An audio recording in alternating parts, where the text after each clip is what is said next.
On reprend, Baruch Hashem, nous allons reprendre dès à présent la source numéro 8. Je tiens juste pour se remettre un petit peu dans le contexte et dans le bain, que nous avons invoqué l'idée que la menorah est un des rares éléments dans le Mishkan, puis dans le Beth Amikdash, qui n'a pas de mesure clairement explicité dans la Torah. Donc, on avait évoqué cette question-là. La deuxième problématique, c'était que, eh bien, elle est composée d'énormément de détails, cette menorah, et qu'il était impératif qu'elle soit composée entièrement d'or et d'un seul bloc de ce que nous avions évoqué. Et la troisième problématique, c'est la difficulté de Moshe Rabbeinu à essayer de mettre en place la menorah jusqu'au moment où Akash Borou va lui présenter à quoi ressemble la menorah pour savoir comment la construire.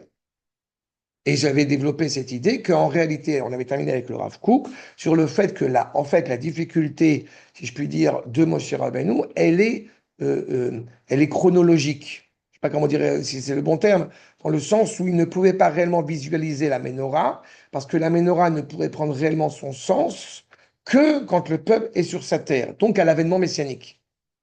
Et c'est cette difficulté avec laquelle nous avions terminé avec le Rav Kook, en montrant qu'en réalité, la grandeur de Moshe, bien évidemment, est incomparable, mais que la finalité du projet fait que la grandeur du peuple et la grandeur de la nation aujourd'hui, et là en plus, encore plus au moment de l'avènement, de la complétion, d'un accomplissement plein de l'avènement messianique, fait que nous sommes au-delà de ce que pouvait Moshe, entre guillemets, de ce que pouvait imaginer Moshe Rabbeinu.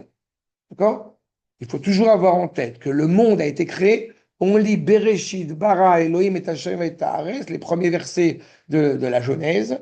On lit ce verset-là pour arriver au 5 Iyar, 5708. D'accord? C'est ça. Tout l'objectif de la Torah, c'est d'arriver concrètement à la délivrance du peuple juif, à notre génération.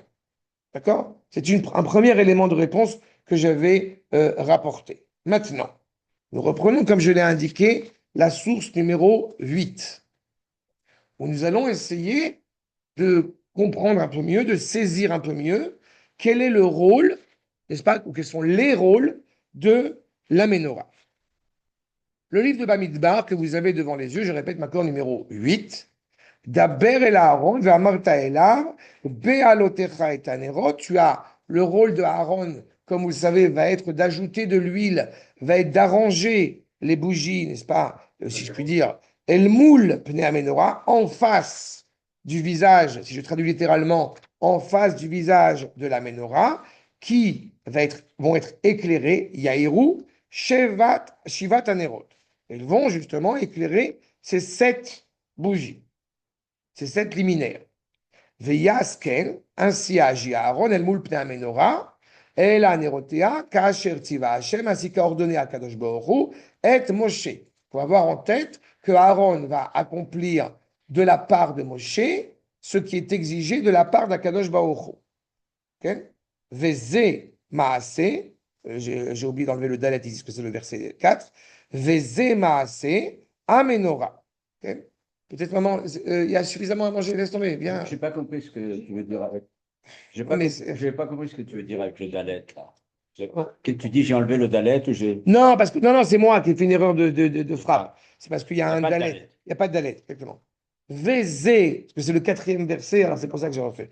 Vézé maaseh menorah, c'est donc cette menorah. On retrouve l'idée qu'on avait vue dans le livre de Shemot, la paracha de Teruma. Mikshe, Mikshe Zahav, qui te fait un seul bloc d'or, Adircha, jusqu'à son pied, Apircha, et les différentes fleurs, les différentes décorations qui l'animent, Mikshe, ou pardon, Kemare Asherira Hashem, qui ressemble scrupuleusement à ce qu'a montré Akadosh Baruch Hu et Moshe, ce qu'a montré Akadosh Baruch Hu à Moshe, Ken Asa et Menorah. Ainsi, il a donc façonné cette menorah. Il faut avoir en tête, pour essayer d'élaborer les rôles de cette menorah avec tout ce qu'il y a de plus exceptionnel en elle, mais malgré tout, je vous rappelle qu'elle est en dehors du Saint des Saints. Vous avez toujours en tête, j'ai pris comme postulat d'essayer de développer et d'expliquer les 3 éléments essentiels qui sont au sein de l'autel, au sein AUTEL, au sein du Echal, ok. On a vu la table, nous voyons maintenant la menorah, et on verra Bezrat Hashem l'autel, n'est-ce pas, peint en or où nous brûlons les encens, et nous aborderons Bezrat Hashem par la suite le Saint des Saints, l'arche, n'est-ce pas, avec les détails aussi qui sont essentiels. Et je te rappelle, tu n'oublies pas ta question quand on en parlera. Ça va prendre encore quelques mois, mais on sera là-bas. Mais cette menorah, elle est en dehors de la parochette, elle est en dehors de l'autel, du Saint des Saints. J'ai oublié la question. Ouais, j'ai pas oublié. Mirchutz la parochette, Aïdout, donc, au-delà de ce rideau, qui est le rideau du témoignage, c'est-à-dire l'arche d'alliance qui est juste derrière, Yaharor vechil leora, on peut s'interroger, a priori, on aurait pu arriver à la première conclusion que la menorah, il est important qu'elle soit présente pour pouvoir éclairer. Oui. Il n'y a pas de lumière. Non, Elle n'est pas là pour éclairer. elle n'est pas là pour éclairer. Leorer utsarir vers l'okol arbaim shana, les 40 ans quand le peuple marchait dans le désert, shalchou bnei Israël bamidbar, lo alchou ela leora. A priori, on aurait pu se dire, ils sont allés là où est allée la lumière. Mais c'est pour chaque allumage, même pour les bougies de Shabbat, il ne faut pas les. Oui, mais les bougies de Shabbat, elles éclairent ton foyer malgré tout. C'est vrai, tu as raison. Il faut laisser une lumière. Non, non, tu as raison. Ah Tu as bah, raison. oui, oui. Mais tu as le droit de profiter après. Tu n'as pas le droit de lire à côté de la bougie de Shabbat parce que si jamais elle s'éteint, tu serais tenté de l'allumer. C'est-à-dire qu'à priori, tu pourrais utiliser la bougie de Shabbat pour lire ton bouquin. Ah ouais. Sauf pour que la menorah de Hanouka, Dafka, non. Elou, Nerot, on dit que Nerotam Kedoshim Hem, et tu n'as pas la possibilité d'utiliser à l'inverse la menorah de Hanouka, si ce n'est pour la voir uniquement. Mais pas pour éclairer. Pas pour éclairer. Tu te sers du chamage pour éclairer. Non, mais gars, Pas de ça. toujours dit que pour les bougies de Shabbat, il faut laisser une lumière à côté. Non, non, tu as tout à fait raison, mais le sens, le sens, si je puis dire, on pourrait dire que c'est un sens technique. Évidemment, lumière de Shabbat, te garantissent la paix dans le foyer parce que la femme allumait des bougies de Shabbat, on est tous d'accord. Mais il y a quelque chose d'un petit peu différent, c'est que justement, les bougies de la Hanoukia, tu n'as pas le droit de les utiliser si ce n'est pour les voir uniquement. Et à la rigueur, les bougies de Shabbat ont un rôle plus similaire à celui de la menorah du Beth Amikdash que la Hanoukia. Pourquoi? Parce que la menorah n'est pas censée illuminer à l'intérieur, mais elle est censée illuminer vers l'extérieur. Parce que quand on dit ici dans le traité de Shabbat que l'âme Israël est allé selon la lumière, mais si vous avez remarqué ce que je vous ai indiqué, la menorah et la table la table de proposition, pas la table des sacrifices, ils sont dans l'autel. Le commun des mortels ne le voit pas. Ne voit absolument pas ces éléments-là. Ils sont dans le Kodesh déjà. Il y a les Kohanim qui le voient, mais Israël ne le voit pas. Donc, de quelle lumière on parle a priori? C'est pour éviter d'aller dans l'obscurité. Et là, et doute. Non. Cette lumière-là est l'expression d'un témoignage. Les Baï Olam, Sha'ashrina, Shura Israël. C'est l'expression de la présence d'Akadosh Baruch Hu. C'est un témoignage de la présence d'Akadosh Baruch Hu que cette présence réside, n'est-ce pas, au sein d'Israël. On est dans l'accord numéro 9, c'est la Gemara, traité de Shabbat. Maïed, de quel témoignage parle-t-on? Al-Shamarav, Zener Ma'aravi, Shinoten Ba Shemen, Kemidat Chevrotea, Umimena, Imadlik, Aya Madlik, Uba Aya Mesayem. En fait, vous avez une bougie centrale, semble-t-il, vers laquelle toutes les bougies de la menorah convergent toutes. Intéressant de savoir vers où elles convergent. Il semblerait, malgré tout, qu'elles convergent évidemment vers ce qui est derrière, c'est-à-dire l'arche d'alliance. En fait, le problème est le suivant. Nous sommes animés d'un intellectualisme extraordinaire, exacerbé, on est très instruit, on est très intelligent, c'est génial, on s'adore. Bien fait. Sauf que cette intelligence-là ne vaut absolument rien si elle n'est pas rattachée à l'essentiel, c'est-à-dire la Torah, c'est-à-dire à Kadosh Baruch Hu. Moi, je suis un être profondément libre, je me suis coupé de ces marasmes, de ces simagrées religieuse. Non, tu es un abruti. Si tu étais vraiment intelligent, tu aurais compris la valeur extraordinaire de la Torah. Ça va, dit comme ça, c'est clair? Ça c'est clair là, mais bon, La menorah, c'est pointu. elle vient exprimer cette idée que la sagesse est essentielle. Toutes formes de sagesse sont essentielles. J'ai fait un En cours. fait, tu parles de la mise en scène, en fait. Oui. Tu dis que la mise en scène est nécessaire ou tu dis que... Non, c'est pas la mise en scène. Non, parce qu'il faut... La menorah, elle met en évidence, la menorah, elle exprime. J'avais fait à l'époque de Hanouka, avec la Haftara de Hanouka, j'avais développé cette idée. Tu regarderas là-bas Mais le Gaon de Vilna rappelle cela. Il faisait traduire tous les écrits de physique, de biologie, de prouesses modernes qui existaient à son époque.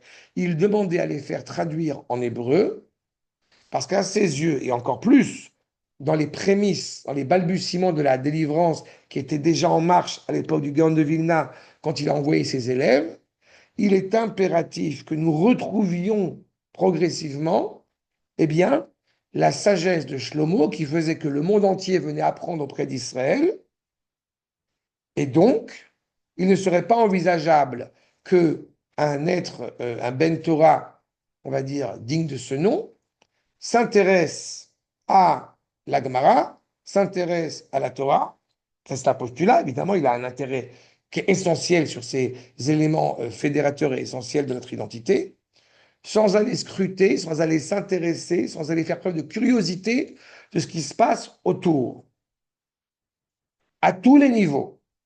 Chacun, évidemment, avec sa qualité propre. On ne peut pas être tous des scientifiques, des littéraires, des philosophes, etc. Mais il est impératif d'aller vers l'extérieur, s'intéresser aux merveilles du monde. Seulement, ce qui se passe malheureusement dans la majorité des cas, avec une bonne grosse influence de nos amis les Grecs, on s'intéresse beaucoup à ce qui se passe à l'extérieur et on en oublie la racine. La menorah, elle est là pour éclairer le monde et leur rappeler grâce à qui vous avez acquis cette sagesse, grâce à qui vous avez un esprit éclairé. Comme j'aime à le répéter, la première des bénédictions de la Hamida, qui est une bénédiction de demande, eh bien, on reconnaît la bienveillance d'Akadosh Baruch Hu, qui, j'allais dire gratuitement, nous a donné un esprit. Ata chonen le adam da'at. Chonen, ça vient de chinam, ça vient de chen. Gracieusement, tu nous as offert quelque chose là. Hein? Oui, mais c'est ça, voilà. Date, pas date. C'est pour ça qu'on a choisi des retraites. C'est retrait. Chen, c'est quoi chen? Qu'est-ce que c'est que chen? Alors, Chen, tu as remarqué, c'est une abréviation. oui. Ça veut dire Chokhmat Anistar. C'est la Kabbalah. On habite au sein de la Kabbalah. C'est bien. Ça veut dire quoi? Ah, ça fera plaisir à, Chokhmat ça Anistar. fera plaisir à mon copain Didier, ça. Chokhmat Anistar, ça veut dire c'est la Kabbalah. Global ou Kabbalah. toutes les sphirotes ou l'ensemble des sphirotes? La sagesse cachée, la sagesse du secret. Je ne peux pas choisir mieux. C'est là. Mais Ata Chonen Dat. Donc, il y a une reconnaissance envers Akash Borou, il y a aussi une demande d'avoir un minimum d'esprit pour pouvoir servir Akash Borou. Un chien ne peut pas servir Akadosh Borou, n'est-ce pas? Éventuellement, il peut dire Allah Akbar, mais ça c'est extra. Mais encore une fois, il est indubitable qu'on est animé d'un esprit suffisamment éclairé. Cet esprit-là provient d'Akadosh Borou. On n'est pas en train ni de dire, justement, comme tu as très bien dit, on n'est pas en train de dire faisons que des bigoteries, et on n'est pas en train de dire moi je suis ingénieur, ça n'a rien à voir avec Dieu. J'ai encore entendu il n'y a pas longtemps de cela, quelqu'un qui apparemment avait financé un armement important pour la guerre des 6 jours et qui explique qu'on avait une stratégie extraordinaire. Mais ferme ta bouche, espèce d'abruti. La guerre des 6 jours, on était persuadés qu'on allait tous partir. Je dis tous, j'étais pas encore là, donc c'est un peu compliqué de dire on était tous persuadés. Mais techniquement. Mais moi, quand je suis arrivé, ils ont arrêté la guerre tout de suite. Hein. C'est, Le jour même où je suis arrivé, ils ont arrêté la guerre. mais vous comprenez, on sait tous, Tous ceux qui sont d'une génération un peu plus âgée que la mienne savent pertinemment que la guerre des 6 jours, ça a réveillé des consciences comme il y a encore il y a 2 ans. Donc on arrête de dire qu'on avait une stratégie super organisée à la guerre des 6 jours. D'accord? C'est exactement ça. Ça ne veut pas dire qu'on ne doit pas, je répète, utiliser, encore une fois, cette sagesse. Mais son but, comme on l'a dit, c'est d'éclairer à l'extérieur, que le monde témoigne de la présence d'Akadosh Baruch Hu à travers cet élément-là. Maintenant, je permettrai, je ne sais plus si je voulais noter ou pas, mais je vous le dirai à l'oral. Sinon, il faut savoir que vous avez des fenêtres dans le Beth Amikdash qui sont en fait étroites de l'intérieur et larges vers l'extérieur, et pas l'inverse. Il y a peu de lumière qui rentre, il y a beaucoup de lumière qui sort. D'accord? Et c'est intéressant parce que cette position de la vitre, elle vient ratifier ce qu'on est en train de dire maintenant. Si vous avez l'occasion, à Toum Shakouf, de relire la Haftarah de la paracha de Teruma, là-bas, Ça veut dire que les murs sont épais? Les murs sont très épais. Ah, c'est ça. Donc, Mais la fenêtre, elle est. Non. C'est ça, c'est pas des meurtriers. Non, non. Ouais. C'est d'accord? Et c'est ça. Regardez le traité de Chagiga, accord numéro 10. La Mishnah. C'est aussi peut-être dans un but de défense qu'on puisse tirer dans. Non, parce qu'il n'y a pas. Non, non. Parce que le Beth Amikdash, quand il est dans son statut le plus optimal, il y a des gardes, par exemple, à l'entrée du Beth Amikdash, uniquement pour la. Comment on pourrait te dire? J'aurais presque envie de te dire que les Lévim à l'entrée du Beth Amikdash, j'aurais presque envie de te dire qu'ils ont un chapeau en poil d'autruche. D'accord? Ils n'ont pas de chapeau en poil d'autruche, Ken, mais c'est pas ça. Dans le sens où ils ont, vous avez compris, c'est le terme. Et des kilts. C'est ça. Mais tu as compris qu'ils ils sont pas habillés comme ça, bien évidemment, mais c'est plus un côté formel plutôt qu'une question de sécurité. D'accord? Quand il y a un Beth Amikdash qui a sa place, il véhicule la sérénité dans le monde. Il véhicule une stabilité. C'est pour ça que je vous rappelle que malheureusement, Titus et Nebuchadnezzar et Marshemam, quand ils ont décidé de détruire le Beth Amikdash, ils pensaient de prime abord, enfin Titus, il était moins persuadé parce que c'était déjà plus facile à détruire que le premier, mais Nebuchadnezzar, n'est-ce pas la Babylonie, était persuadé qu'il ne pourrait jamais remettre en cause la présence du Beth Amikdash. Faire une brèche, ça a déjà été le summum de ce qu'il pouvait imaginer. Pas c'est une bâtisse qui était la bâtisse par excellence. C'est ça. Exactement. Exactement. C'est un cadeau qu'on leur fait de pouvoir expier leurs fautes. Tout à fait. Achab, le traité de Chagiga, juste la Mishnah. Keitzad, Ma'avirim al Taharat Azra. Matbilin et Akelim, Shayuba Migdash. Comment est-ce qu'on peut purifier justement? Et dans le désert, c'était refait à chaque fois en cas d'impureté. On va tremper donc dans de l'huile, n'est-ce pas? Ces éléments. Et on brim lem izaru, shelo tigou bashulchan. On fait attention à ne pas toucher la table justement.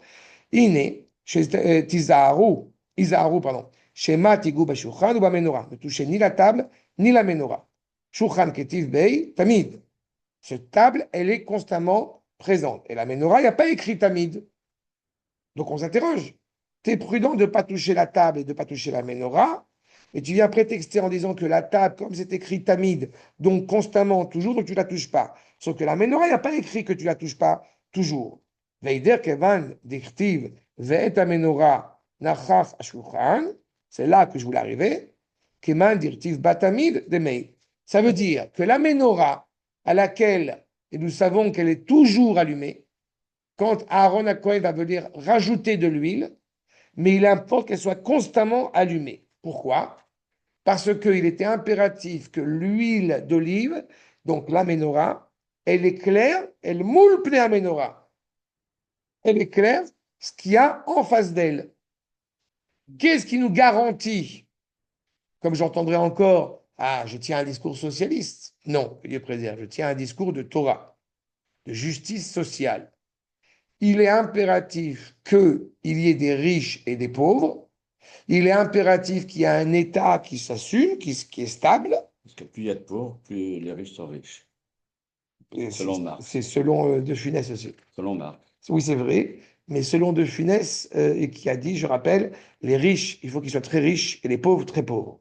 Le peuple Il aime qu'on lui mente, le peuple. Non, Dans la folie des grandeurs dans c'est dans le une vérité. pour citer la calèche. Je mens pas, c'est une vérité. Mais c'est vrai. Sauf qu'on n'a pas de problème avec la richesse, on a un problème avec autre chose. On a un problème avec la redistribution de ces richesses. On souhaite toujours à quelqu'un de gagner beaucoup, beaucoup, beaucoup, beaucoup d'argent et juste de me donner son maaser.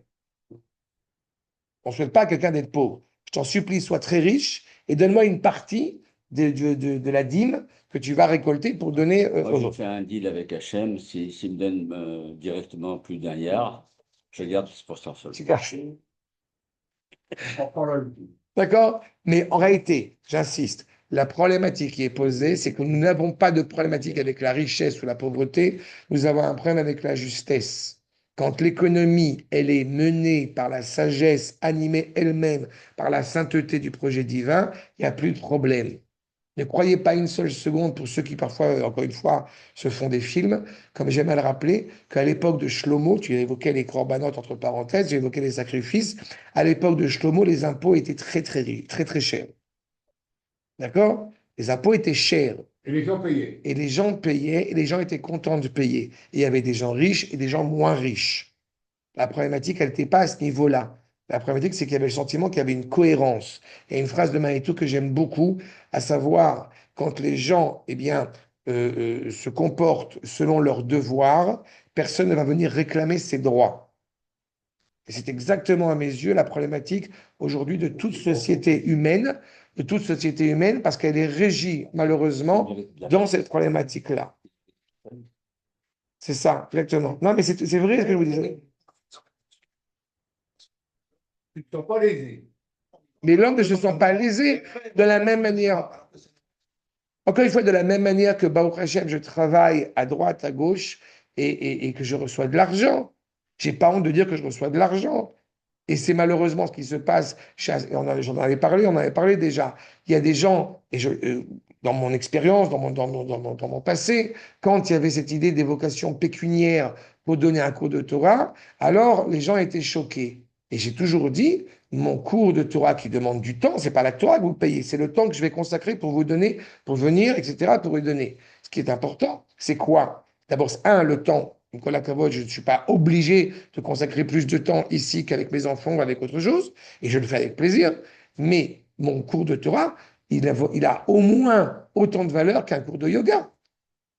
J'espère même un peu plus. Un peu plus, quand même. D'accord? Mais il a certainement pas moins de valeur qu'un cours de yoga. Sinon, on a un problème par rapport à ce qu'on ne comprend pas. C'est exactement cette problématique-là. Donc, quand malheureusement on a vécu dans une école chrétienne où on a l'impression qu'évidemment un enseignant de Torah, il vit d'amour et d'eau fraîche, c'est vrai, je vis aussi d'amour et d'eau fraîche, Baruch Hashem, mais avec une mashkanta aussi. Pas- L'amour, l'eau fraîche et la mashkanta. Mais j'entends beaucoup de tuer en France. On en a marre, on est toujours fonctionné, il n'y a qu'une qui paye. Oui, parce qu'encore À l'éveil que encore je une suis fois, riche et que je à partir du moment, Payer du tout. merci pour la France. À partir du moment où nous vivons dans un pays auquel nous sommes prêts à donner notre vie pour lui, à quel point nous l'aimons, à quel point, encore une fois, nous l'assumons, encore une fois, nous sommes embarqués, nous sommes engagés dedans. Quand je monte, comme j'ai coutume de le dire, quand je monte sur le mont du temple, je ne monte pas en mon nom, je monte au nom de la nation. Quand je vais œuvrer et propager de la Torah à droite à gauche, je ne le fais pas pour qu'on dise ah, c'est un mec génial, j'adore ce qu'il fait, il est super cultivé. On s'en fout de ça. Ce qui est fondamental, c'est de préparer, j'ai envie de dire, les électeurs des prochaines élections. Je rigole un peu, mais c'est ça. Je ne vais pas vous prôner un parti, je ne suis pas partisan d'un parti, je suis partisan de la Torah. Et c'est au nom de cette Torah que nous construisons notre peuple et notre nation. Donc, encore une fois, toute sagesse, toute dimension qui existe, elle a un sens, elle a une valeur quand elle est rattachée à l'essentiel, à savoir le projet divin. On ne peut pas prôner ce projet quand nous ne sommes pas chez nous en Israël. Que vous fassiez un hérouve, comme c'est le cas depuis déjà un certain nombre d'années à Londres, ou que vous fassiez un hérouve au Rincy pour permettre aux gens de porter le Shabbat, mais j'ai presque envie de vous dire, mais souffrez de faire Shabbat au Rincy, souffrez. Ben, nous, Je sais. Ah, dans le 10e, vous ont fait? Mais souffrez! Souffrez, mais jeune mère de famille, de ne pas pouvoir sortir tout le Shabbat avec la poussette et le bébé parce que tu ne peux pas porter. Mais souffrez! nous, on avait quand même un accès sur 4 rues, avec un aérouf, c'est un espace entre. Oui, le privé, l'espace privé qui est encadré, qui est entouré. Et encore une fois, quand Les vous, femmes étaient là. vous comprenez que quand je vous dis ça, c'est pas que j'ai envie que Dieu préserve que les Juifs souffrent. C'est pas ça la question. Le judaïsme, la Torah n'est pas habilitée à vivre en dehors de chez elle. C'est aussi simple que ça. Dans les vrais que- Pas pour moi, on s'en fout. Je demande qu'est-ce que dit la Torah. L'entité d'Israël n'a que sa place, encore une fois, en Israël. On l'a déjà dit plusieurs fois. Abraham, il a fait la circoncision quand il était en Israël. Pendant 40 ans, on n'a pas fait la circoncision. On n'en fait pas du Beth Amikdash. Regardez combien de centaines de milliers de gens, on est en train de parler des éléments essentiels qui sont déjà construits et qu'on attend le feu vert pour les mettre en place demain. Vous voyez à quel point on est nombreux? Voilà. Mais c'est exactement la problématique. C'est-à-dire qu'aux yeux d'un certain nombre de gens, je vous répète, c'est des sujets, et pourtant, c'est partie des 13 attributs. Mais je ne suis pas en train de corriger le monde entier, je suis en train de me corriger moi. Mais bon, ça craint le travail. Encore une fois, je ne mélange pas la problématique technique, à Botaï, je ne mélange pas la problématique technique qui est tout à fait légitime et la problématique spirituelle, philosophique. Ce sont deux choses distinctes. Évidemment. D'accord? Évidemment. Quand on est un jeune homme, on n'est pas le même que quand on est une personne qui a déjà fait sa vie professionnelle en dehors d'Israël et tout ce que ça implique derrière. Je dis simplement que quand on dit tous les ans, comme je répète encore une fois, Rabbi Yehuda Levi, quand je dis tous les ans à Pessah, l'an prochain à Jérusalem, est-ce que je le dis comme une tourterelle qui gazouille, ou j'ai déjà mes valises qui sont prêtes? C'est tout. Non. Rassure-toi, il y a de la place. Il y a Au encore, Hachem. il y a encore de la place. J'ai vu quelques prêts,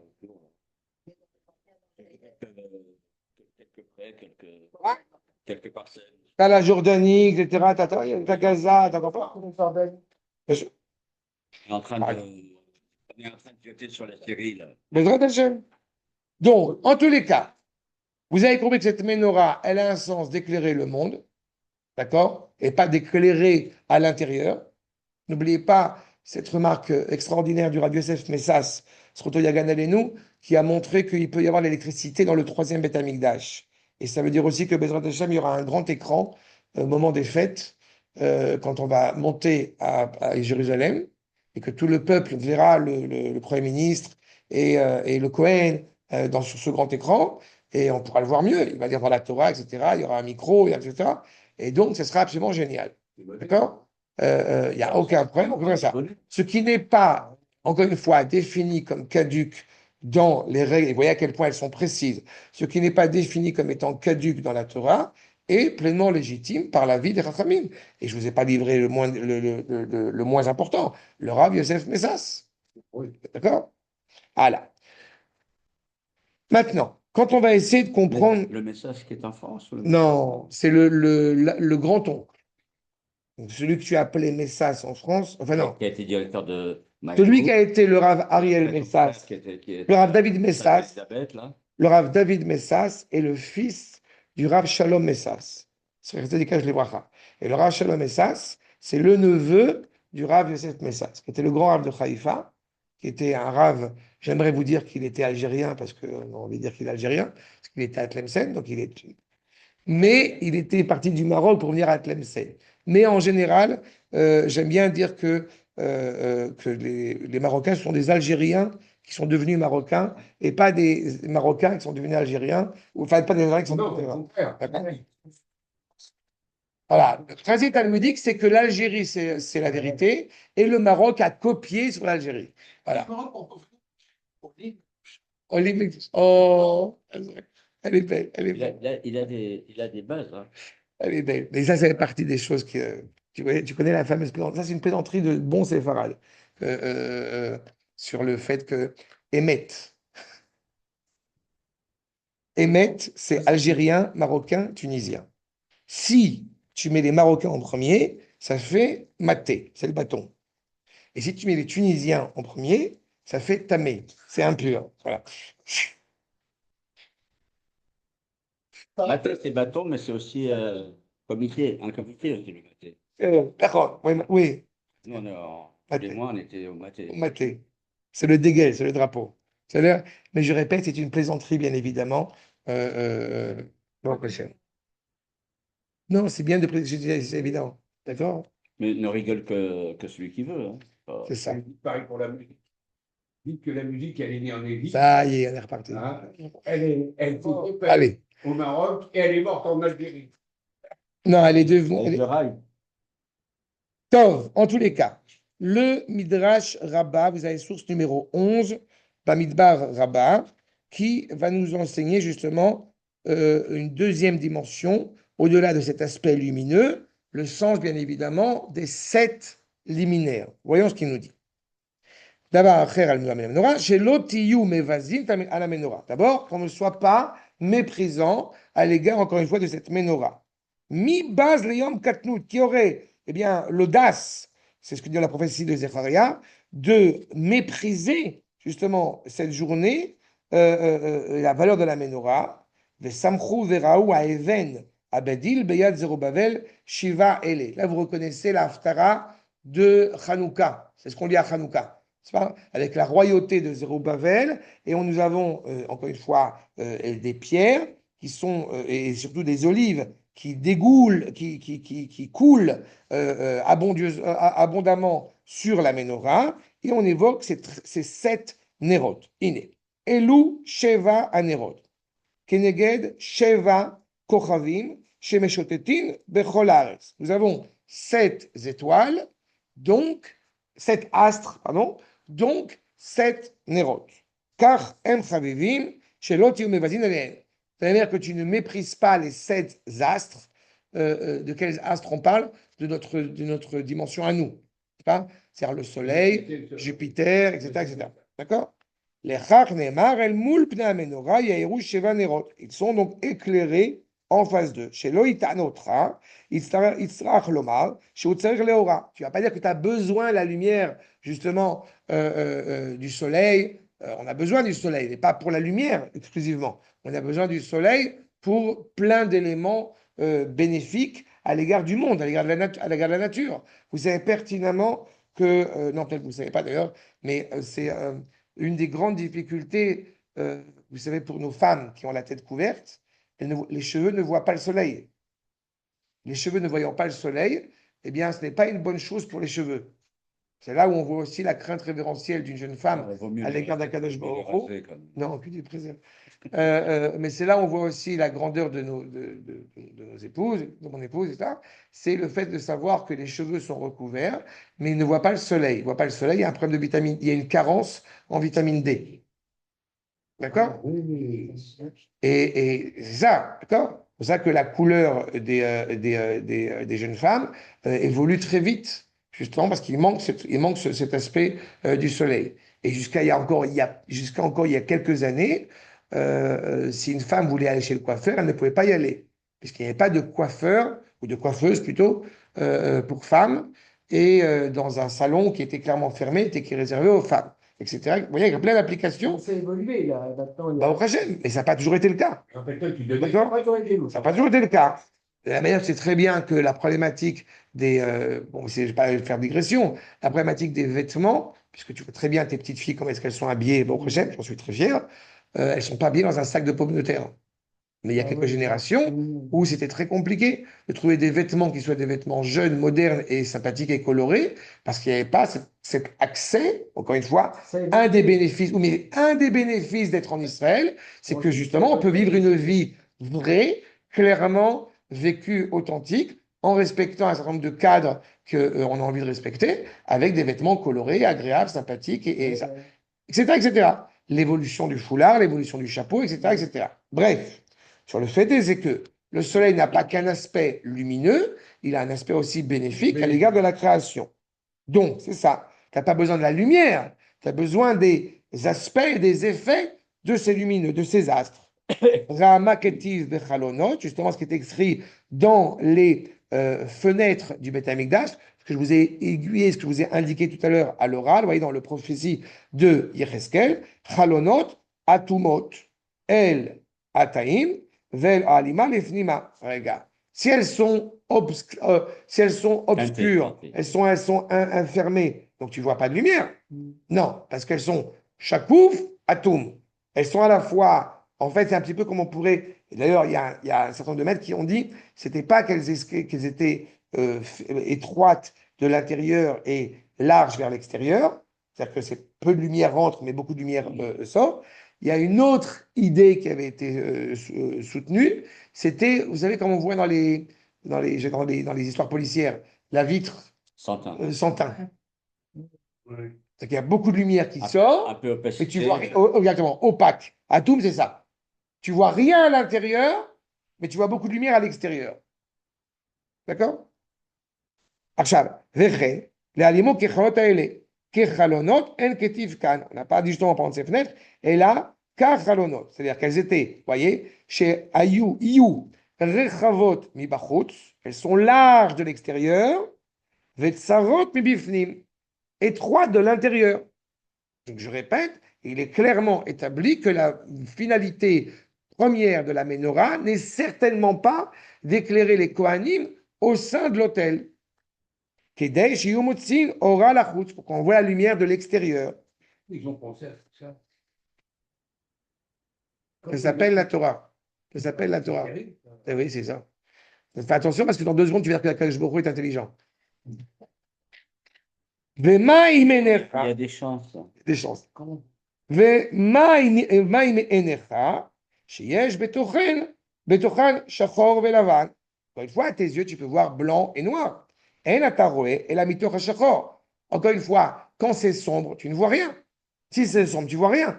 Si tu vois déjà, c'est-à-dire que tu vois déjà quelque chose, tu vois un aspect lumineux. L'aveugle ne voit pas le noir. L'aveugle ne voit rien. En fait, Akadosh Baruch Hu, chez Kulo Ora, parce que si cette lumière, justement, elle est tellement intense, comment tu peux la voir? Essayez de regarder le soleil dans les yeux. Au bout d'1 seconde et demie, vous allez voir noir. D'accord? Donc, si le soleil, c'est l'effet qui nous produit, d'autant plus la lumière d'Akadosh Baruch Hu. Akadosh Baruch Hu, chez Kulo Ora, ou Tsarich, les Ora, chez Lachem. Pourquoi est-ce qu'on aurait besoin de ça? Si la lumière d'Akadosh Baruch Hu est tellement intense, qu'est-ce qu'il a besoin de notre bougie? En fait, Akadosh Baruch Hu a créé un monde comme s'il avait besoin, si je puis dire, de notre lumière à nous. Parce que si la menorah, elle était à l'intérieur de l'arche, à l'intérieur du Kodesh HaKodashim, on aurait compris qu'évidemment, la sagesse, c'est Akadosh Baruch Hu, et c'est tout. Sauf que la menorah, elle est tournée vers l'arche, mais je répète, elle est à l'extérieur.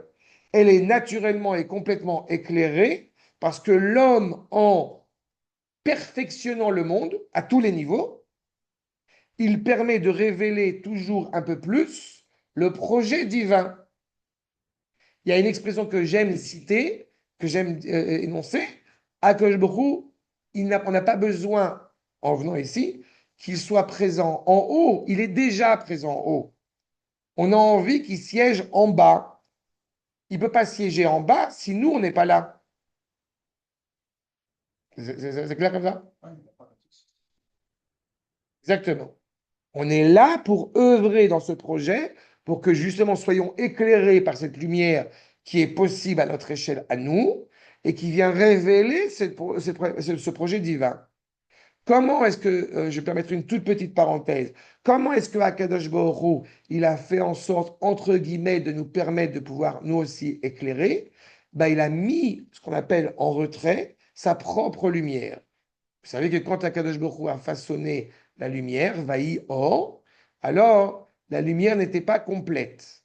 Vaï, c'est-à-dire que ce n'était pas Vaïe ou Vaïa, la lumière, elle n'était pas totalement diffuse. Il y a ce qu'on appelle Or Aganouz. Il a pris cette lumière, il l'a enterrée un petit peu pour permettre aux tzadikim au temps venu de pouvoir révéler cette lumière aux yeux du monde. D'accord? La, lu- la, la lumière du projet divin, elle ne cesse de vouloir se développer grâce à la créature d'Israël. C'est clair à Botaï ou pas? On a une nécessité de cette sagesse, on a une nécessité de la développer, on a une nécessité de propager la parole d'Akadosh Baruch Hu partout où on peut la rentrer. Quand on fait preuve d'humilité, c'est pour ça que la Torah est comparée à l'eau, elle va partout dans les relents les plus bas pour élever, justement, pour révéler cette grandeur. Mais, ça c'est l'humilité de l'homme qui peut accéder à cela. Mais l'objectif, clairement, c'est de révéler, je répète, cette luminosité intense aux yeux du monde. D'accord? Aux yeux du monde, aux yeux d'abord d'Israël, et par là même, aux yeux du monde. D'accord? J'ai une expression qui est très importante, Israël hors la Goïm.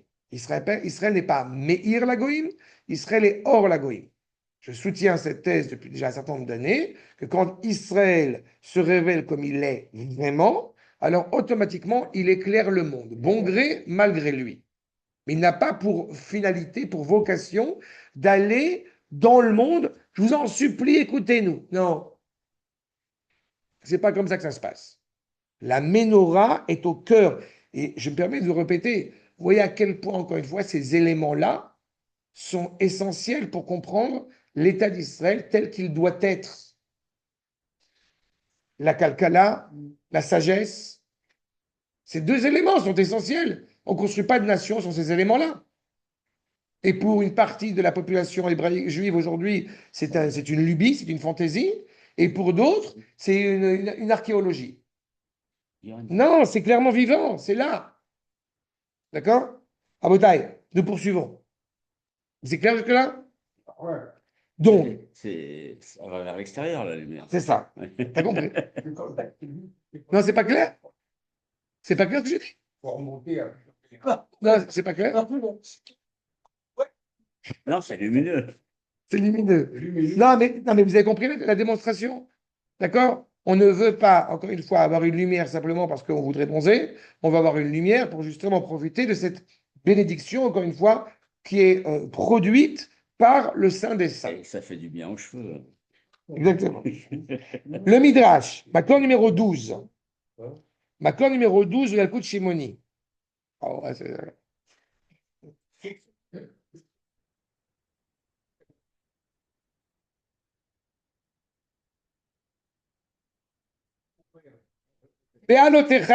je poursuis. Lama, nous dit le Yalkut Shimoni.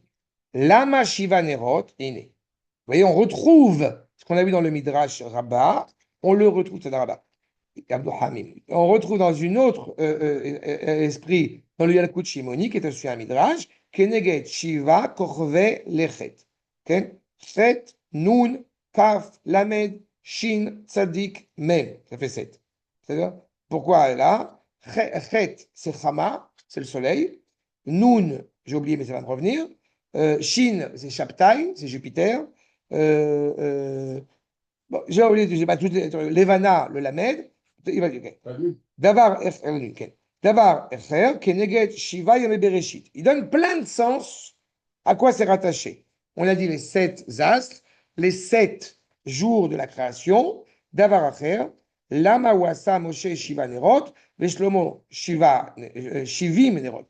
Moshe, il a fait une menorah avec 7 bougies.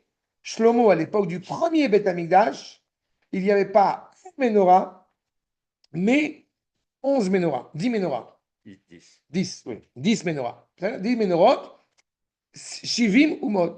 Vous avez compris pourquoi? C'est simple. Non. Ah non, mais ça c'est facile. Ah, ça, c'est sur un pied, ça. Shivim menorahs, on est à l'époque de Shlomo. Le monde entier est reconnaissant à l'égard de la sagesse d'Am Israël. Donc, il y a 10 menorahs, c'est-à-dire 70 luminaires, donc 70, parce qu'il y a 70 nations. D'accord? Non, ça c'est facile. C'est facile. Et là, Moshe, Icar. Pourquoi Moshe, évidemment, il a fait que 7? C'est pas que Moshe ne se préoccupait pas du monde éventuellement, mais parce qu'en fait, Moshe, il est l'essence même de tout, c'est le noyau. Tout a été compilé, tout a été organisé dans le désert. Tout est prêt dans le désert. Moshe, il est tout Israël en lui-même. Moshe, Ikar, Shiva, Umot, Milifne, Israël. Moshe, c'est l'essentiel. Les 7 nations qui sont présentes en Israël quand on vient conquérir notre terre, n'est-ce pas? C'est l'indice même de ces 70 nations qui parcourent le monde. Vous allez me dire, il y a beaucoup plus, c'est un détail, mais comme c'est important avant que vous pensiez à contredire, comment ça se fait qu'il n'y a pas il y a 70 nations, il y a beaucoup plus de nations aujourd'hui. On parle des racines de toutes les nations. D'accord? Il est, pour citer le rabbin Coluche, la Belgique et la Suisse, c'était pas si évident que ça qu'il fallait faire 2 pays d'accord? Voilà. Les 2 font du chocolat. Oh, la Belgique, D'accord? bonnet blanc et blanc bonnet. Bon, il y a une culture particulière au Luxembourg qui est très très différente de la culture belge. La culture bancaire. C'est une ville dédiée au business. Pas, les deux, c'est des plats pays. Voilà.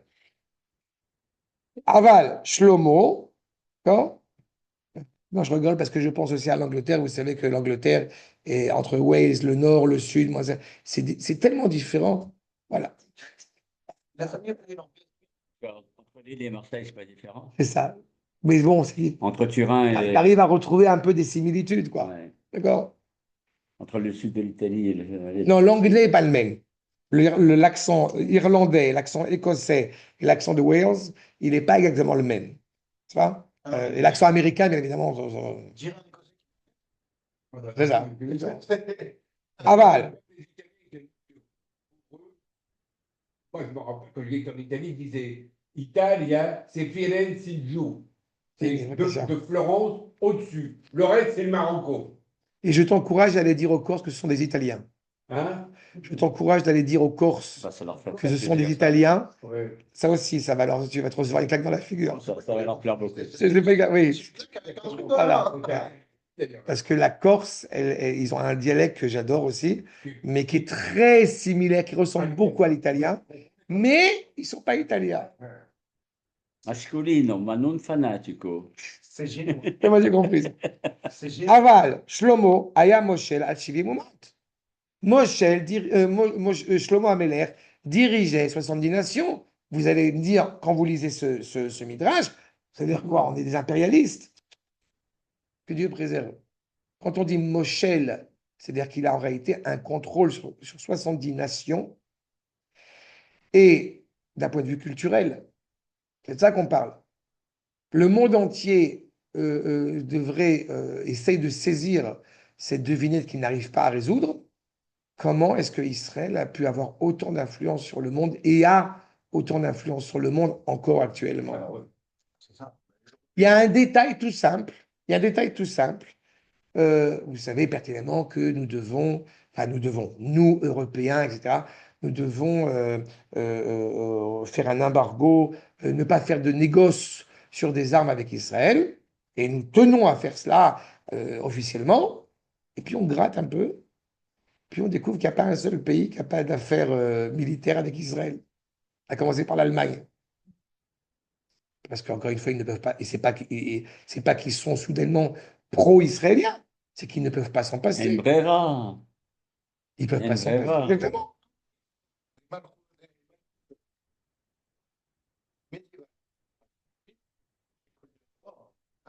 Qui va faire des lettres de change, qui les rappelle. Et le record. Dehors, ah oui, mais qui c'est qui va faire genre l'agent secret de 007 parce que je ne veux pas avoir des contacts avec le voisin. Mais comme Shlomo, il a son cousin Réhouven qui est dans la marcoute d'à côté, auquel je ne veux pas parler. J'ai appelé Shlomo, tout le Moyen-Âge, c'est ça. Tout le Moyen-Âge. Et en Pologne, c'était comme ça, et en Allemagne, c'était comme ça. Ouais. Mais toute notre histoire est parsemée de cette réalité-là, de gens qui ont été parmi les résidents des différents pays dans lesquels nous avons résidé et auxquels nous avions une grande et noble importance. Vous savez peut-être, c'est un poète que j'ai déjà évoqué, Heinrich Heine, qui était le poète national en Allemagne, et qui en plus, malheureusement pour lui ou pour eux ou pour Hitler, il a fait tchouva, mais c'est le poète national. C'est Victor Hugo allemand. Et Hitler devait brûler, puisque c'était évidemment le pauvre, il devait s'engager à brûler toute la poésie, toute la littérature ou toute l'influence juive. Alors Marx, Freud, c'est facile, mais Heinrich Heine, ça a un problème. Parce que Heinrich Heine, c'est le poète national allemand. Donc il y a une thèse qui a dit qu'il a jeté il a jeté. Mais c'est C'est un juif, c'est un juif. Oui, c'est pour ça que je dis. C'est le poète national allemand, mais c'est un juif. C'est encore Heine.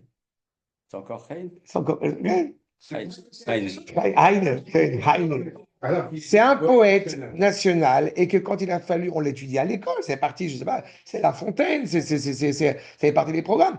Et il y a une thèse qui a dit qu'il a pris, Heinrich Heine, il a jeté au feu, il a pleuré. Il y a une thèse qui dit ça, je ne sais pas si elle est vraie ou non, mais c'est pour vous montrer à quel point, encore une fois, la place, le livre de Heinrich Heine, mais c'est pour montrer à quel point c'est compliqué. Et vous avez dans tous les pays dans lesquels nous avons pu traverser cette importance culturelle qui a été fondamentale.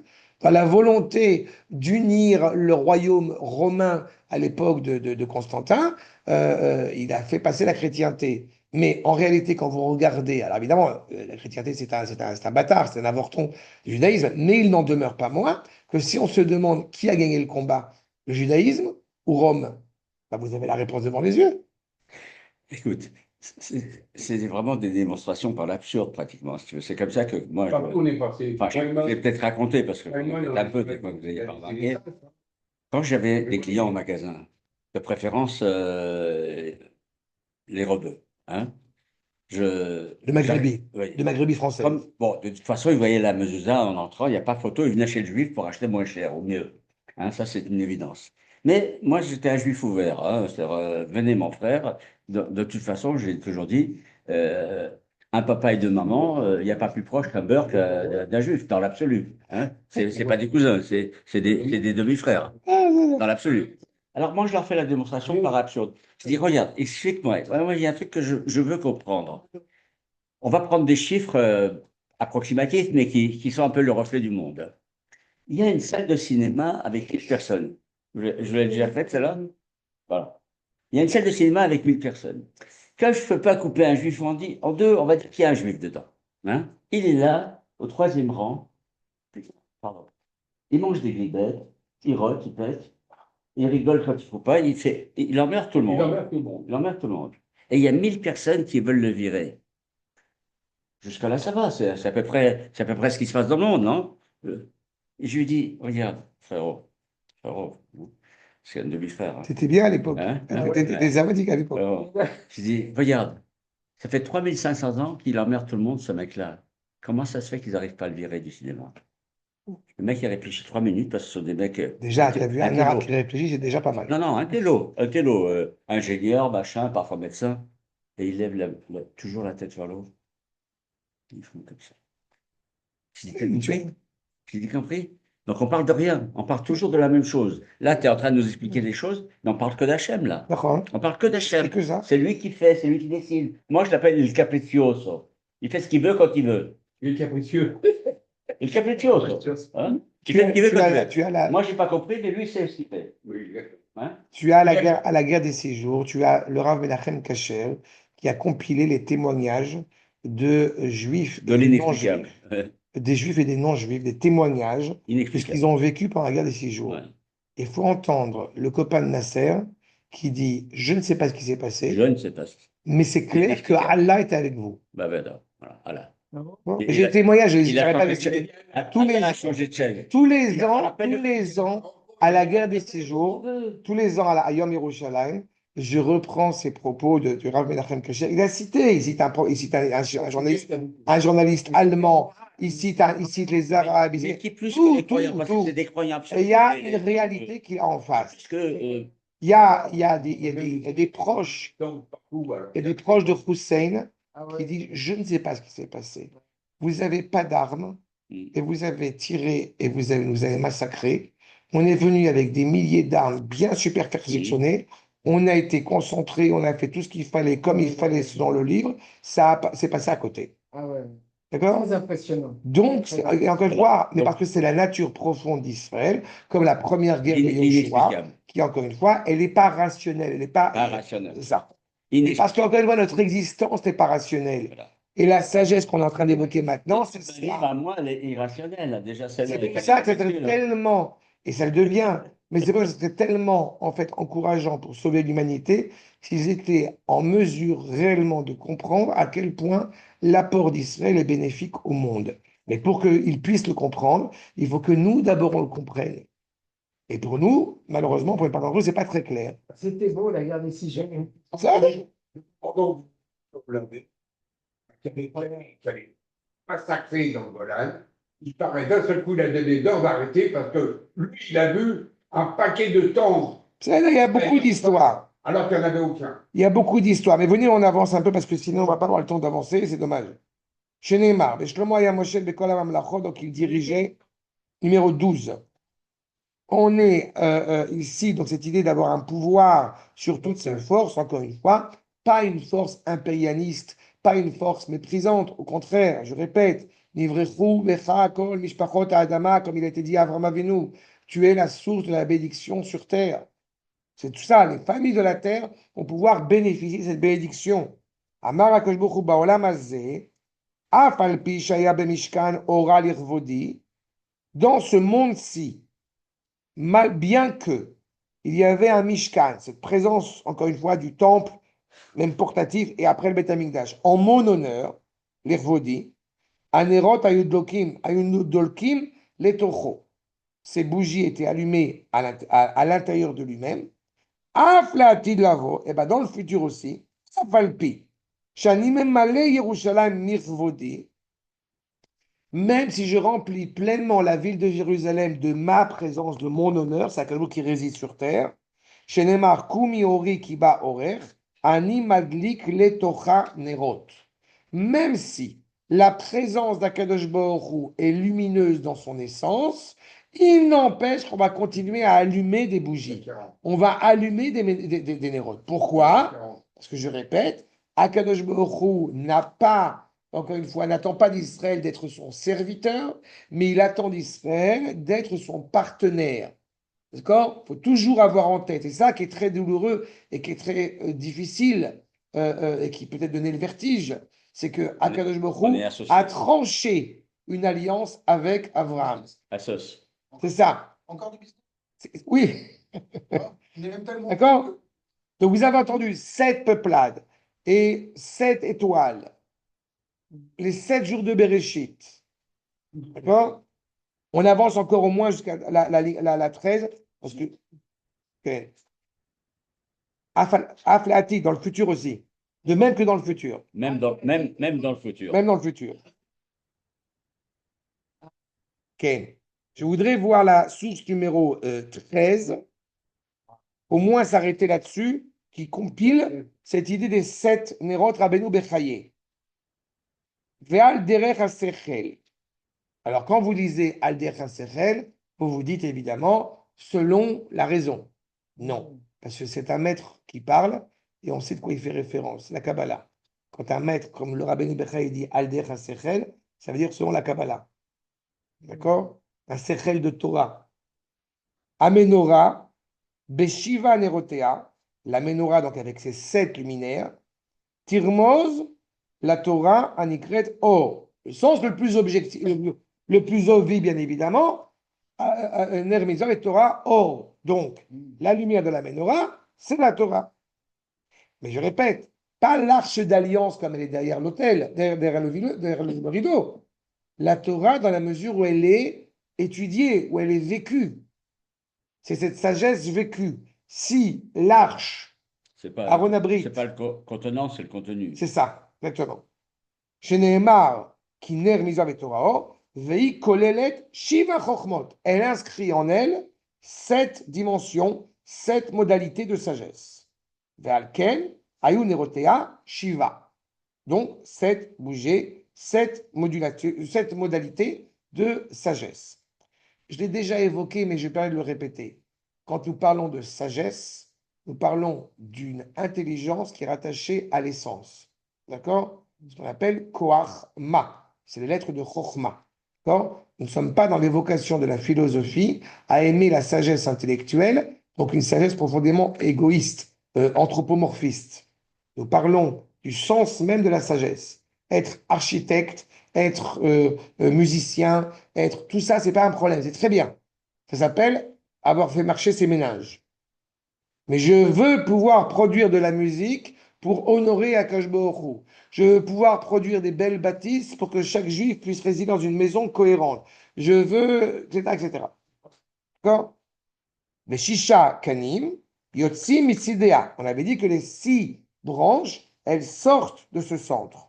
Keneged Shisha Ktsavot, face aux 6 extrémités, Shel Olam, les 6 extrémités du monde, qui dépendent toutes, Atluim Batora, Shenitna Beshisha Besivan, chez Aolam Mitkayem Bishvila. Le monde tient sur quoi? Aolam Omed, comme dit la Mishnah dans Masechet Avot, Aolam Omed à la Torah. Le monde tient sur la Torah. Donc, vous avez. Oui, mais il utilise Bishvila. Quel Bishvila? Oui, mais ça veut Pour dire elle. pas aller. Ah, pour Oui, elle. mais c'est pour elle. Ah, c'est pour Le elle. monde tient sur la Sur Torah. la Torah, pour elle. C'est ça. Ah, ok. Tout est au centre. Hein. D'accord? Non. Le Kohen qui travaille au Beth Amikdash, il n'est pas prétentieux en disant, eh bien, vous travaillez pour moi, mais malgré tout, on est conscient que grâce à nous, si je puis dire, en tout cas, grâce à lui, on a de l'argent pour pouvoir subvenir à ses besoins. Parce que lui n'a pas de terre. Il travaille dans le Beth Amikdash. Donc, il n'a pas ce rapport économique. Il se préoccupe de l'essentiel. Il serait malvenu de la part du Kohen de dire, Ce n'est qu'un emploi. vous vivez grâce à moi, et ça serait malvenu de la part des Israéliens, de l'Israël, pas de Lévi Cohen, Non, on vit grâce à lui. de dire on vit grâce à lui. Mais en réalité, on vit grâce à lui. Il est impératif qu'il fasse le rôle qu'il a, la bracha qui vient d'Akadosh Baruch Hu, qu'il honore le rôle qu'il a pour que nous aussi, nous puissions honorer le rôle que nous avons. D'accord? Le monde tient là-dessus. C'est du social. Il a ajouté 2 C'est choses. du social absolu. C'est ça. Il a ajouté 2 choses essentielles. Le premier, les 6 extrémités. Deuxième, le don de la Torah a eu lieu le 6 Sivan. On dit tous les vendredis Yom Shishi, n'est-ce pas? Non. On dit Yom Ha-Shishi. Pourquoi? Parce que c'est le verset dans Bereshit, Yom Ha-Shishi. Pourquoi est-ce qu'on dit Yom Ha-Shishi? Parce que c'est le 6e en référence. Non, tu dis Yom Ha-Shishi. Non. Tu dis c'est Yom Ha-Shishi. Oui, mais.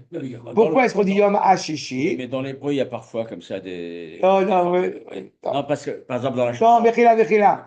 Non, une seconde. Parce que tu dis Yom Echad, Yom Sheni, Yom Shlishi, tu dis pas Yom Ha-Shlishi. Et tu dis Yom Ha-Shishi. C'est dans les Passoutes, c'est dans Bereshit. Parce que Ha-Shishi, c'est le Heidia. Tu parles du Sivan. Le monde a attendu patiemment d'être suffisamment mûr pour que la Torah qui était au ciel, elle soit donnée dans le désert à Israël. Parenthèse comme ça, pour ce genre de phrases qui sont un peu. Quand tu es dans la chanson, Shevet Achim Gam Yachad. Pas Yachad, pas Beyachad, Non. mais Gam Yachad. Qu'est-ce que tu vas dire pour Gam Yachad ici? Où tu reprennes le début du verset. C'est un verset des Tehillim. Oui. Ene Matov ou Manaïm, Shevet Achim Gam Yachad. Pourquoi Gam? Pourquoi d'abord tu commences d'abord par Iné? Ça, non, c'est un verset, Rabotai, c'est un verset des Tehillim. C'est un verset des Tehillim. D'abord, c'est un verset des Tehillim. Iné Matov ou Manaïm. D'abord, Iné. C'est une surprise. D'accord. Combien il est bon, Iné Matov ou Manaïm. Il est bon. Oh, il est bon. Tov, non. Tu vois que vous comprenez mal. Vous comprenez tout, encore une fois, au sens de l'hébreu moderne. Et vous ne comprenez pas la nuance qui est entre Tov et Naïm. Iné. Pourquoi c'est Iné? Iné, ça veut dire que c'est une surprise. On n'attendait pas, inattendu. Voilà, tout à coup. Matov aux yeux d'Akadosh Baruch Hu, et combien cela est Naïm à nos yeux à nous. D'accord. Tov, c'est Akadosh Baruch Hu. Naïm, c'est agréable à nous. Ok. Shevet Achim, Gam Yachad. Pourquoi Shevet Achim, les frères qui sont assis aussi ensemble? Parce que de prime abord, on aurait tendance à vouloir justement ne pas être assis ensemble. Le souhait de David, c'est que nous soyons pleinement assis ensemble, toutes les tribus d'Israël. Comment cela est possible? Uniquement quand tu as Yerushalayim. C'est du même registre, hein, quand même. Hein. Mais il faut comprendre les choses en profondeur. Hein? C'est de la même manière que pourquoi est-ce que justement on pourrait être réellement ensemble? Parce que Yerushalayim, Ir Shechubrala Yardav. C'est quand on a Jérusalem qu'on est profondément rattaché l'un à l'autre. Parce qu'on est rattaché en haut. Chubrala Yardav, à la fois à l'échelle de l'horizontale et à l'échelle du vertical. quand la sagesse, elle prend sa source en Israël, elle ne peut réellement s'exprimer et parler d'unité quand elle est rattachée à l'absolu. Sinon, c'est une unité, j'ai beaucoup aimé ton expression, sinon c'est une unité sociologique qui ne peut que être un échec. C'est ça. L'unité sociale ne peut être sociale quand elle est absolue. Parce que la nature d'Israël est attachée à... J'étais social. D'accord? Archa, justement. Donc vous avez ces 7 sagesse, ces 6 extrémités. J'ai parlé du 6 Sivan. J'ajoute que 6 extrémités, c'est-à-dire sud, nord, est, ouest, en haut, en bas. C'est ça les 6 extrémités. On arrive à la complétion quand on arrive à ce chiffre 6. Évidemment, ce qui n'a rien à voir, c'est les Shishim Ribo. C'est les 600 000 juifs qui sont sortis d'Égypte. Pourquoi je dis que ça n'a rien à voir et je suis cynique? Parce que c'est exactement le chiffre essentiel. 6. Quand on arrive à cette complétion, alors c'est le moment de sortir d'Égypte. Quand on est 600 000 juifs en Israël, ça y est, la Géoula, elle est engagée, elle ne peut plus s'arrêter. Quand est-ce qu'il y a eu 600 000 juifs en Eretz Israël? Le 5 Iyar 5708. Malheureusement, quand est-ce qu'il n'y a pas eu 600 000 juifs en Eretz Israël? La veille de la Shoah. Il y avait 400 000 juifs en Eretz Israël. Il y aurait eu 200 000 juifs de plus. On était intouchables. Ben voilà. Tu te rends compte, dis donc. Mais malheureusement, les gens ne veulent pas entendre, ne veulent pas écouter parce qu'il est quand même toujours, on ne va pas quand même fuir la France. C'est important. Vive Zemmour, vive machin. Macron. Shlosha Geviim. Non, mais c'est pour ça que je suis extrémiste, que je suis radical. Mais les choses, elles sont dites. Vous ne voulez pas écouter. C'est même, ça fait de la peine. C'est extrémiste, c'est soit radical, mais ne le dis pas trop. Pardon? C'est pas vendeur. Sois extrémiste, C'est c'est pas pas radical, Ah, mais c'est pas ne le dis pas Ne trop. le dis pas trop. Je vais... C'est pas vendeur. Il C'est a- pas vendeur.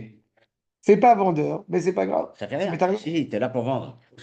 Ton rôle, c'est de vendre. Ton rôle, c'est de vendre.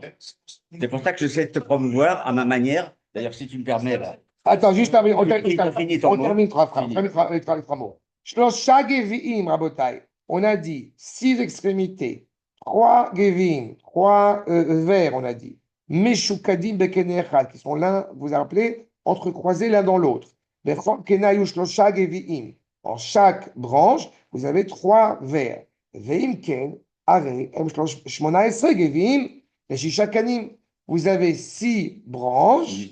On a 3 fois 6, ça fait donc 18, donc Chai. Ou Menorah, Arba Gevim. Et dans la Menorah, on a 4 vers, autres vers, avec Kaf, Bet, Gevim. 18 plus 4, ça fait 22. 22, c'est les 22 lettres de l'alphabet. Vem Keneged, Kaf, Bet, Otiot, Torah, Ve Keneged, Kaf, Bet, Chalakim, Shebaola. Les 22 lettres de l'alphabet et les 22 parties du monde, et aussi, qui n'est pas négligeable, les 22, un des noms d'Akadosh Baruch Hu de 22 lettres. V, Elohen, Ruach, Umaim, Esh, Shiva, Korve, Alechet, Shnem Esre Mazalot, Keneged, Kaf, Bet, Chalakim, Shebegu, Faada. On reprend, vous avez 22. Donc on fait référence à quoi? D'abord, c'est le nombre de vers qui sont dans la Ménorah. Ensuite, la Gematria, ce n'est pas ridicule quand un cours n'est pas fondé sur une Gematria. Vous avez des gens qui font des cours que sur des gématriotes et qui ne sont pas fondés sur l'exégèse traditionnelle. Quand on ramène l'expression de Rabbeinu Bechaye ici, ça veut dire on ramène le Zohar, ça veut dire que cette gématria-là, elle est sérieuse. Parce qu'elle se traduit dans les faits très concrètement. Je m'explique. On a 22 vers dans la Ménorah qui sont parallèles à souffle, eau, feu, les 7 étoiles, les 7 astres dont on a évoqué tout à l'heure, les 12 facettes de l'année hébraïque, 12 mois, 12 tribus. Chaque mois, c'est les abrutis qui utilisent l'astrologie, qui ne comprennent absolument rien de ce que ça veut dire, alors qu'en réalité, ça a un sens, mais uniquement au sens de la révélation d'Akadosh Baruch Hu dans le monde. On comprend pourquoi le mois de Tishri est rattaché à la balance, puisque c'est le mois du jugement. On comprend pourquoi est-ce que le bélier est rattaché à Nissan, puisque c'est le Korban Pessah, etc., etc. Alors que quand on parle en français, en gaulois, évidemment, ça n'a rien à voir. Et quand on parle de la parole d'Akadosh Baruch Hu qui est exprimée à travers ces mois, en aucune manière on entendrait aujourd'hui, comme tu es d'ascendance machin et d'astre Traloued, donc tu vas rencontrer l'amour. C'est une grosse bêtise monumentale. À quelle heure? À quelle heure? C'est une grosse bêtise monumentale. alors qu'encore une fois, ça s'inscrit dans le collectif, dans la globalité de la parole d'Akadosh Baruch Hu. Nous ne sommes pas soumis aux règles de la nature. En mazal l'Israël. On est au-dessus du mazal. Donc ces réalités réalistes qui veulent absolument faire de l'idolâtrie, c'est leur problème, c'est pas le nôtre. Mais on sait d'où ça vient. D'accord? 12 mazalot, 12 expressions de la parole d'Akadosh Baruch Hu. Et Keneged, donc encore une fois, les 22 parties dans le corps de l'homme. Il semblerait aussi que traditionnellement, il y ait 22 parties dans le corps de l'homme. Et donc, tout est encore une fois aiguillé, organisé pour que la sagesse, justement, de l'homme, elle soit exprimée à sa juste mesure. D'accord? Jusque-là, c'est clair? Oh là, Tov! limpide.